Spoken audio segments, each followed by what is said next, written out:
What about the psychological impacts upon the human psyche regarding fasting? I think that's very important. As far as the psychological dimension is concerned, fasting helps in patience, forbearance, and perseverance. It helps a person to increase his self-control, his self-worth. It helps him to increase the self-reflexivity. Also, the self-training and discipline is improved. The main psychological benefit of fasting is the increase in patience and perseverance. And it can make a person who says, I cannot do, it can make him say, I can do.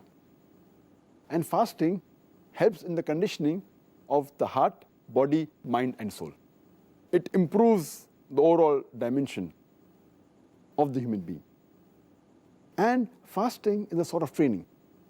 It even helps in behavioral change. And changing a behavior is very difficult. A person who's used to a particular behavior, to change a person's behavior is very difficult. It is, as we say, that the best type of jihad is jihad fi nafs.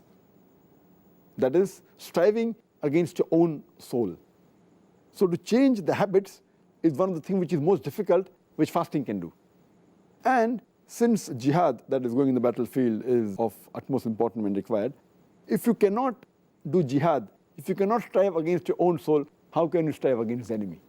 So therefore, fasting helps in that dimension.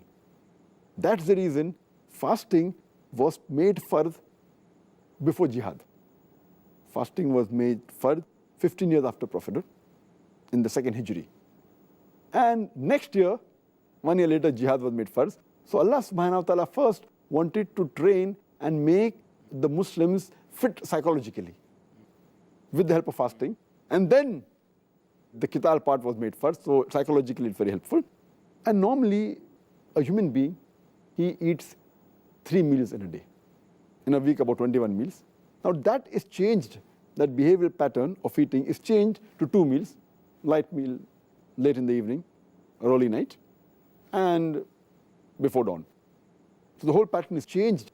And this helps in various psychological aspects, the training.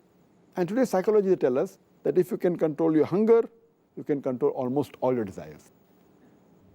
Actually, from the psychological aspect, myself, just to add something there, it was the fasting in the last week and a half of Ramadan which changed it for me.